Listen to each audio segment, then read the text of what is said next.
नमस्कार मंडळी, बक्स and मक्स YouTube चॅनलमध्ये तुम्हा सगळ्यांचं स्वागत आहे. आणि आत्ता आपण चाललो आहे मोजरी म्हणजेच वंदनीय राष्ट्रसंत तुकडोजी महाराज यांचे ठिकाण म्हणजेच गुरुकुंज मोजरी या ठिकाणी. तर व्हिडिओ पूर्ण बघा, शेवटपर्यंत बघा, बरीचशी माहिती तुम्हाला या व्हिडिओमध्ये मिळणार आहे. त्याचसाठी व्हिडिओ पूर्ण बघा आणि बघितल्यानंतर जर आवडला तर लाईक, शेअर, सबस्क्राईब करायला विसरू नका. तुकडोजी महाराज पूर्ण नाव माणिक बंडोजी इंगळे यांना राष्ट्रसंत म्हणून ओळखले जाते. अंधश्रद्धा निर्मूलन व जातीभेदाच्या निर्मूलनासाठी त्यांनी भजनाचा आणि कीर्तनाचा प्रभावीपणे वापर केला. आत्मसंयमाने विचार त्यांनी ग्रामगीता या काव्यातून मांडले. त्यांनी मराठी व हिंदी भाषांमध्ये काव्यरचना केली आहे. तुकडोजी महाराजांनी इसवी सन 1935 मोजरी येथे गुरुकुंज आश्रमाची स्थापना केली. खंजिरी भजन हा प्रकार त्यांचा प्रबोधनाचे वैशिष्ट्य होते. तुकडोजी महाराज हे आधुनिक काळातील महान संत होते. आडकोजी महाराज हे त्यांचे गुरु. त्यांनी त्यांचे मूळचे माणिक हे नाव त्यांचे गुरु आडकोजी महाराज यांनी बदलून तुकडोजी असे केले. विदर्भात त्यांचा विशेष संचार असला तरी महाराष्ट्रभरच नव्हे तर देशभर हिंडून ते आध्यात्मिक, सामाजिक व राष्ट्रीय एकात्मतेचे प्रबोधन करीत होते. एवढेच नव्हे तर जपानसारख्या देशात जाऊन त्यांनी सर्वांना विश्वबंधुत्वाचा संदेश दिला. सन 1942च्या भारत छोडो आंदोलनादरम्यान काही काळ त्यांना अटकसुद्धा झाली होती. आते हे नाथ हमारे हे त्यांनी रचलेले पद या काळात स्वातंत्र्य लढ्यासाठी स्फूर्तिगान ठरले होते. भारत हा खेड्यांचा देश आहे हे लक्षात घेऊन ग्रामविकास झाला की राष्ट्राचा विकास होईल अशी तुकडोजी महाराजांची श्रद्धा व विचारसरणी होती. समाजातल्या सर्व घटकांतील लोकांचा उद्धार कसा होईल याविषयी त्यांनी अहर्निश चिंता केली. ग्रामोन्नती व ग्रामकल्याण हा त्यांच्या विचारसरणीचा जणू केंद्रबिंदूच होता. भारतातील खेड्यांच्या स्थितीची त्यांना पुरेपूर कल्पना होती. त्यामुळे त्यांनी ग्रामविकासाच्या विविध समस्यांचा मूलभूत स्वरूपी विचार केला व त्या समस्या कशा सोडवाव्यात याविषयी उपाययोजनाही सुचवली. या उपाययोजना त्यांच्या काळात तर उपकारक ठरल्याच, पण त्यांच्या काळालाही उचित ठरल्या. ह्याच त्यांनी आपली जीवनयात्रा संपल्यानंतरच्या काळातही तीव्रतेने जाणवते. अशा गोष्टीतूनच राष्ट्रसंतांचे द्रष्टेपण दिसून येते. सर्वधर्म समभाव हेही या राष्ट्रसंतांच्या विचारविश्वाचे एक वैशिष्ट्यच होते. त्यासाठी तुकडोजी महाराजांनी सामुदायिक सर्वधर्मीय प्रार्थनेचा आग्रहपूर्वक पुरस्कार केला. तुकडोजी महाराज हे विवेकनिष्ठ जीवनदृष्टीतून एकेश्वरवादाचा पुरस्कार करत असत.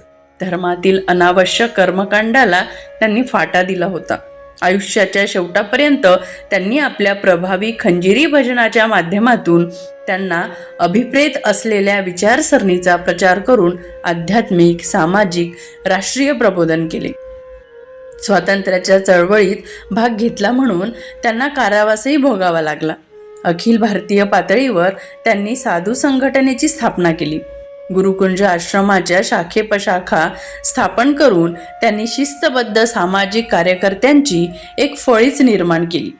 गुरुकुंजाशी संबंधित असलेले हे सर्व निष्ठावंत कार्यकर्ते आजही त्यांचे हे कार्य अखंड व्रतासारखे चालवित आहे. महिलोन्नती हाही तुकडोजी महाराजांच्या विचारविश्वाचा एक लक्षणीय पैलू होता. कुटुंब व्यवस्था, समाजव्यवस्था, राष्ट्रव्यवस्था ही स्त्रीवर कशी अवलंबून असते हे त्यांनी आपल्या कीर्तनाद्वारे समाजाला पटवून दिले. त्यामुळे स्त्रीला अज्ञानात व दास्यात ठेवणे कसे अन्यायकारक आहे हे त्यांनी अत्यंत प्रभावीपणे पटवून दिले. देशातले तरुण हे राष्ट्राचे भावी आधारस्तंभ, ते बलोपासक असावेत असे तेच म्हणायचे व राष्ट्राचे संरक्षण करू शकतील ते नीतिमान व सुसंस्कृत युक्त असे होतील. याविषयीचे उपदेशपर व मार्गदर्शनपर लेखन तुकडोजींनी केले. या राष्ट्रसंताने आपल्या लेखनातून व्यसनाधीनतेचा तीव्र निषेध केला. ऐहिक व पारलौकिक यांचा सुंदर समन्वय तुकडोजी महाराजांच्या साहित्यात झाला आहे. त्यांनी मराठीप्रमाणेच हिंदी भाषेतील विपुल लेखन केले. आजही त्यांचे हे साहित्य आपल्याला मार्गदर्शन करीत आहे. यावरून त्यांच्या साहित्यात अक्षरवाङ्मयाची मूल्ये कशी दडली आहे याची सहज कल्पना येईल. राष्ट्रपती भवनात झालेले त्यांचे खंजिरी भजन ऐकून राष्ट्रपती राजेंद्र प्रसाद यांनी तुकडोजी महाराजांना राष्ट्रसंत म्हणून संबोधिले होते. राष्ट्रसंत तुकडोजी महाराजांच्या विचारांच्या प्रसिद्धीचे काम अखिल भारतीय श्री गुरुदेव सेवा मंडळाद्वारे केले जाते. ग्रामगीता हा त्यांचा ग्राम विकासातील ग्रंथ प्रसिद्ध आहे. याशिवाय हिंदीतून लिहिलेले लहर की बरखा हे पुस्तकही प्रसिद्ध आहे. त्यांचे ग्रामगीता या ग्रंथामधील विचार सर्वसामान्यांपर्यंत पोहोचावे याकरिता महाराष्ट्र शासनाने ग्रामगीता हा ग्रंथ पुनर्मुद्रित करून सवलतीच्या 10 रुपये या किमतीत उपलब्ध करून दिलेला आहे. गुरुदेव सेवा मंडळे स्थापोनिया सुखवी सदा, सांगे बहुता कार्य हे करण्यास यारे. सर्वदा नच स्थिर राहे एकसा, फिरतो स्वकार्या क्षणक्षणा, घे ईश्वरी आदेश हा, करी सामुदायिक प्रार्थना. विश्वस्नेह का ध्यान धरे, सबका सब सन्मान करे तुकड्या दास. या विश्वात्मक भावनेचा अंकुर प्रत्येकाच्या हृदयात निर्माण करणारे आधुनिक तीर्थक्षेत्र म्हणजे श्री क्षेत्र गुरुकुंज आश्रम होय. अखिल विश्व हे स्नेहाच्या धाग्यात गुंफणे हे धर्माचे काम आहे. हे काम या गुरुकुंजात अव्याहतपणे सुरू असते. जगात प्रत्येक धर्माचार्याने आपापल्या धर्माचे तीर्थस्थान निर्माण केले आहे, परंतु या गुरुकुंजात सर्वच धर्मांना सारखे स्थान दिले आहे. सबके लिए खुला है मंदिर यह हमारा, मतभेद को भुला है मंदिर यह हमारा, हे याचे ब्रीद आहे. आणि आओ कोई भी पंथी, आओ कोई भी धर्मी हे इथले स्वागत गीत आहे. सबका भला हो जग में यही कामना हमारी, हेच इथल्या सेवकाचे ध्येय आहे. या गुरुकुंजात कोणालाच मज्जाव नाही. सर्व पंथांचे आणि सर्व धर्माचे हे तीर्थक्षेत्र आहे. सर्व धर्माचे प्रतीक म्हणजे श्री क्षेत्र गुरुकुंज आश्रम. सर्वांना सारखाच मान, सर्वांच्या देवतांना साधू संतांना इथे सारखे स्थान. सर्वांचेच दर्शन इथल्या प्रार्थना मंदिरात प्रवेश करताच होते आणि मनात विश्वात्मक भाव जागृत होतो. हे गुरुकुंज कर्म, ज्ञान, भक्तीचे माहेर आहे. हे विश्वमानवांना समाविष्ट करून घेणारे तीर्थक्षेत्र राष्ट्रसंत तुकडोजी महाराज या युगपुरुषाने निर्माण केले आहे आणि जगता जनार्दनाला समर्पण केले. या स्फूर्तिस्थानाचा आगळा वेगळा इतिहास आहे. श्री क्षेत्र गुरुकुंज आश्रम अमरावती नागपूर महामार्गावर आहे. यावली येथे जन्मलेल्या महाराजांनी कर्मभूमी म्हणून 1,500 लोकसंख्येच्या मोजरीजवळील निवड केली. विचारांचा प्रचार व प्रसार करण्यासाठी महाराजांची भटकंती सुरू असायची. यामुळे कुठेही सहज जाता यावे म्हणून महाराज गुरुकुंजमध्ये स्थिरावले. 1935 मध्ये रामराव देशमुखांच्या माध्यमातून गावात आले. गावाच्या कायापालटाचा प्रवास सुरू झाला. महाराजांनी गवताची कुटी उभारली, परिवर्तनास सुरुवात केली. भजन व रुग्णसेवा सुरू झाली. कार्य झपाट्याने सुरू असले तरी गावची लोकसंख्या कमी असल्याने ग्रामपंचायत नव्हती. त्यामुळे महाराजांनी 1 ते 1,500 लोकवस्तीचे गुरुदेव नगर निर्माण करायचे निर्णय घेतला. महाराजांच्या कार्याने प्रभावित तत्कालीन मंत्री बाळासाहेब देसाई व आबासाहेब खेडकर यांनी विशेष बाब म्हणून गावास ग्रामपंचायतीचा दर्जा दिला. राज्यातील हा पहिला निर्णय होता. महाराज मोजरीला आदर्श ग्राम करण्यासाठी कार्यरत झाले. कुटीतून आश्रम, रुग्णालय असा प्रवास सुरू झाला. महाराजांनी गवताची कुटी उभारून परिवर्तनास सुरुवात केली. भजन व रुग्णसेवा सुरू झाली. कार्य झपाट्याने सुरू असले तरी गावची लोकसंख्या कमी असल्याने ग्रामपंचायत नव्हती. त्यामुळे महाराजांनी 1 ते 1,500 लोकवस्तीचे गुरुदेव नगर निर्माण करण्याचा निर्णय घेतला. महाराजांच्या कार्याने प्रभावित तत्कालीन मंत्री बाळासाहेब देसाई व आबासाहेब खेडकर यांनी विशेष बाब म्हणून गावास ग्रामपंचायतचा दर्जा दिला. राज्यातील हा पहिला निर्णय होता. महाराज मोजरीला आदर्श ग्राम करण्यासाठी कार्यरत झाले. कुटीतून आश्रम, रुग्णालय असा प्रवास सुरू झाला.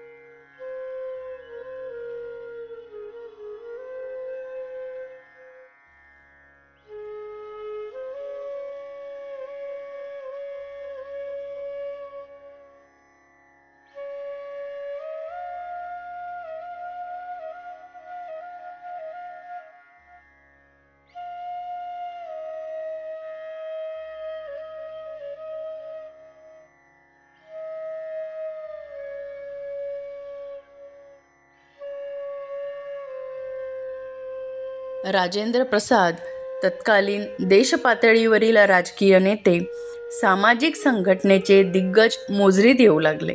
महाराजांच्या प्रभावी कार्याने प्रत्येकाला गुरुकुंज मोजरी ऊर्जा स्रोत वाटू लागले. पंतप्रधान, राष्ट्रपती, विदेशी पाहुणे, संत महात्मे यांची रेलचेल वाढत गेली. सामूहिक प्रार्थनेला हजारोंचा जनसमुदाय एकत्र येऊ लागला. आज मोजरीत फेरफटका मारला तर जाणवते की महाराजांना जाऊन 50 वर्षाहून अधिक काळ लोटला तरी देखील महाराजांचे विचार जिवंत आहे. महाराजांनी निर्माण केलेल्या आश्रमासमोर त्यांचे समाधी स्थळ आहे. आश्रमातील प्रार्थना रिक्त गादीसमोर होते. प्रत्येकाने त्यांचे इष्ट देवता, आराध्य यात पहावे असे महाराज म्हणायचे. याच गादीवरील निळा दिवा हा थेट समाधीवरील निळा दिव्याला समांतर आहे. समाधीस्थळातून आपणास आपल्या गुरुदेवांचे दर्शन घेता यावे हा महाराजांचा संकल्प अखिल भारतीय गुरुदेव सेवा मंडळाने पूर्ण केला आहे. म्हणूनच समाधीस्थळावरून प्रार्थना मंदिरातील गादी नजरेस पडते. या ठिकाणी सर्वधर्मीय धर्मप्रवर्तकांचे छायाचित्र आहे. महाराजांचे आसन देखील गादी शेजारी ठेवण्यात आलेले आहे. चला तर मंडळी, एक तुकडोजी महाराजांचं आता आपण भजन ऐकूया. कर्म करो आसक्त न हो, कर्म करो आसक्त न हो, अमर गीता की वाणी कहे कृष्ण पार्थ सुन ज्ञानी, कहे कृष्ण पार्थ सुन ज्ञानी. घास न कहता मुझे उगे पर कौन काटता के, घास न कहता मुझे उगे पर कौन काटता के. वृक्ष न कहता क्यों तोड़ोगे जब मैंने दिन जागे, घास न कहता मुझे उगे पर कौन काटता के. वृक्ष न कहता क्यों तोड़ोगे जब मैंने दिन जागे, कहे कृष्ण पार्थ सुन ज्ञानी, कहे कृष्ण पार्थ सुन ज्ञानी. चिड़िया अपना कर्म करे पर खुद ही खोका छोड़े, नदी नीर बहता अपने से मन चाहे निर्मोड़े. चिड़िया अपना कर्म करे पर खुद ही खोका छोड़े, नदी नीर बहता अपने से मन चाहे निर्मोड़े, कहे कृष्ण पार्थ सुन ज्ञानी, कहे कृष्ण पार्थ सुन ज्ञानी. तू मानव है समाज हित का अपना मोह कहाँ से, नीति रीति न्याय है जिसमें तेरी खुशी उन्हीं से. तू मानव है समाज हित का, अपना मोह कहाँ से। नीति रीति न्याय है जिसमें, तेरी खुशी उन्हीं से। कहे कृष्ण पार्थ सुन ज्ञानी, कहे कृष्ण पार्थ सुन ज्ञानी। हम अपनी गुण ज्ञान कला को समाज हित को देते, यही मानव का कर्म रहा है, जो बीते सो बीते। हम अपनी गुण ज्ञान कला को समाज हित को देते, यही मानव का कर्म रहा है, जो बीते सो बीते। कहे कृष्ण पार्थ सुन ज्ञानी, कहे कृष्ण पार्थ सुन ज्ञानी। सभी सुखी हो तन मन धन से, यही चिंतन करना है। तुकड़िया दास कहे लड़ने से, शांति हो तो लड़ना है। सभी सुखी हो तन मन धन से, यही चिंतन करना है। तुकड़िया दास कहे लड़ने से, शांति हो तो लड़ना है। कहे कृष्ण पार्थ सुन ज्ञानी, कहे कृष्ण पार्थ सुन ज्ञानी। कर्म करो आसक्त न हो, अमर गीता की वाणी। कहे कृष्ण पार्थ सुन ज्ञानी, कहे कृष्ण पार्थ सुन ज्ञानी।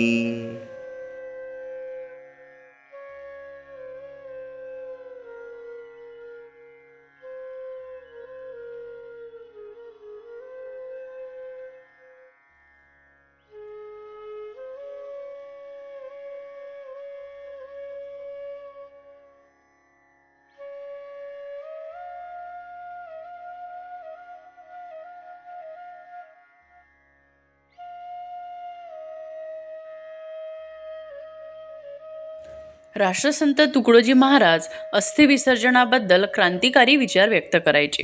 अस्थि विसर्जनासाठी काशीला अथवा नदीच्या ठिकाणी का जायचे असा प्रश्न विचारायचे. यासाठी पर्याय म्हणून त्यांनी आश्रमात अस्थिकुंड तयार केले. या कुंडामध्ये देशभरातील एकूण 34 नद्यांचे जल त्यांनी सोडले होते. यानंतर तत्कालीन पंतप्रधान इंदिरा गांधी, राष्ट्रपती राजेंद्र प्रसाद, जयप्रकाश नारायण व अनेकांच्या अस्थींचे याच ठिकाणी विसर्जन झाले. आजही दररोजच्या प्रार्थनेनंतर अनेक जण त्यांच्या नातेवाईकांच्या अस्थींचे विसर्जन याच कुंडात करतात. राष्ट्रसंत तुकडोजी महाराज यांनी त्यांच्या शेवटच्या काळात दास टेकडीवर मुक्काम सुरू केला होता. एकांतासाठी गावापासूनच जवळ असलेल्या दास टेकडीवर त्यांनी एक मंदिर उभारले होते. पंढरपूरला जाणाऱ्या भाविकांचा त्रास वाचावा यासाठी त्यांनी या ठिकाणी येण्याचे आवाहन केले होते. याकरिता त्यांनी रामकृष्ण हरी मंदिर उभारले. दास टेकडीवर जागतिक दर्जाचे ग्रंथालय उभारण्याचा त्यांचा मानस होता. दास टेकडी देखील महाराजांच्या ऊर्जेचे ओतप्रोत असल्याचे जाणवते. टेकडीवरील वातावरण देखील आश्रमाइतकेच पावित्र्यमय असल्याची साक्ष पटते. या ठिकाणी सर्वधर्मीय धर्मप्रवर्तकांचे छायाचित्र आहे. महाराजांचे आसन देखील गादी शेजारी ठेवण्यात आले आहे. इसवी सन 1925 त्यांनी आनंदामृत ग्रंथाची रचना केली. ते स्वतः भजन, कीर्तन, प्रवचन करू लागले. त्यांनी खंजेरीवर उत्तम भजने गायली. दिनांक 23 फेब्रुवारी 1935 साली शनिवार रोजी सालबर्डी येथील अज्ञात आले. पुढे त्यांचा गांधीजींशी सहवास झाला. 28 ऑगस्ट 1942 शुक्रवार रोजी स्वातंत्र्य संग्राम चळवळीत भाग घेतल्याने त्यांना अटक झाली आणि डिसेंबरमध्ये सुटका झाली. 1943 विश्वशांती नाम सप्ताह झाला.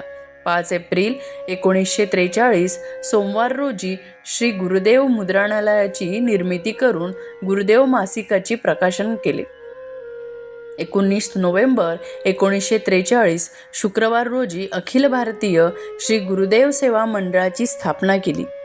हरिजनांसाठी त्यांनी मंदिरे खुली केली. म्हणत गावागावासी जागवा, भेदभाव समूळ मितवा, उजळा ग्रामोन्नतीचा दिवा तुकड्या म्हणे.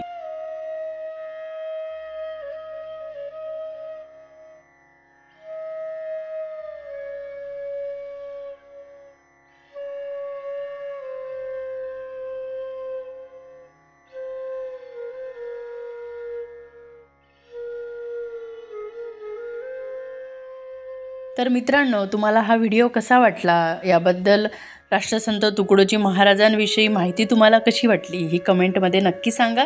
आणि तुम्हाला जर वाटत असेल की ही माहिती इतरांनाही मिळावी, इतरांनी ती ऐकावी, तर हा व्हिडिओ नक्की शेअर करा. थँक्यू. आणि पूर्ण व्हिडिओ बघितल्याबद्दल खूप खूप धन्यवाद.